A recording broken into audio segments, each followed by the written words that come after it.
कांग्रेस के सभी फैसलों में उनकी बड़ी महत्वपूर्ण भूमिका है और वो कुछ नेता कांग्रेस को महात्मा गांधी के रास्ते से हटाकर वामपंथ के रास्ते पे ले जाना चाहते हैं और ले जा रहे हैं। तो कांग्रेस पार्टी महात्मा गांधी के रास्ते पे चलकर यहाँ तक आई है। महात्मा गांधी जी की सभा की शुरुआत रघुपति राघव राजा राम पतित पावन सीताराम से होती थी। आज उस कांग्रेस को सनातन के विरोधी पार्टी के रूप में जाना जाने लगा है। ये दुर्भाग्य है। कांग्रेस पार्टी ने अगर ऐसे नेताओं को नहीं निकाला तो कांग्रेस पार्टी की हालत बहुत जल्दी AIMIM जैसी हो जाएगी। कांग्रेस पार्टी के नेतृत्व को इस पर गंभीरता से विचार करना चाहिए और कांग्रेस को महात्मा गांधी, पंडित नेहरू, इंदिरा गांधी, राजीव गांधी की कांग्रेस रहने दिया जाए। कांग्रेस को महात्मा गांधी के रास्ते से हटा के मार्क्स के रास्ते पे ले जाने वाले जो नेता हैं, इनको बाहर का रास्ता दिखाना चाहिए। 4 राज्यों के विधानसभा चुनाव के नतीजे सामने आ चुके हैं, जिसमें 3 राज्यों में भारतीय जनता पार्टी सरकार बनाती हुई साफ तौर पर नजर आ रही है।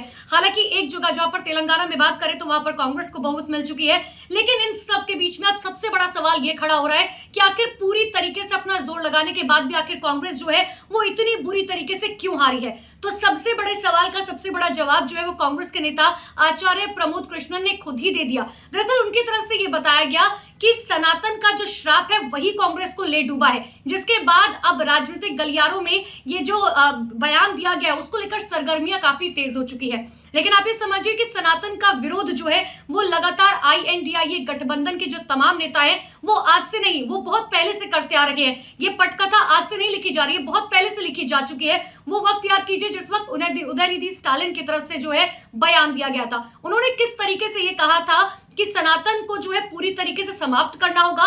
सनातन का कंपैरिजन उन्होंने डेंगू, मलेरिया, कोरोना से किया था, जिसके बाद लगातार भारतीय जनता पार्टी जो है वो हमलावर हो गई थी उदयनिधि स्टालिन पे। इतना ही नहीं, कई DMK के नेता थे जो लगातार सनातन का विरोध कर रहे थे और उसको लेकर बयानबाजी कर रहे थे। लेकिन बयानबाजी यहीं तक नहीं रुकी।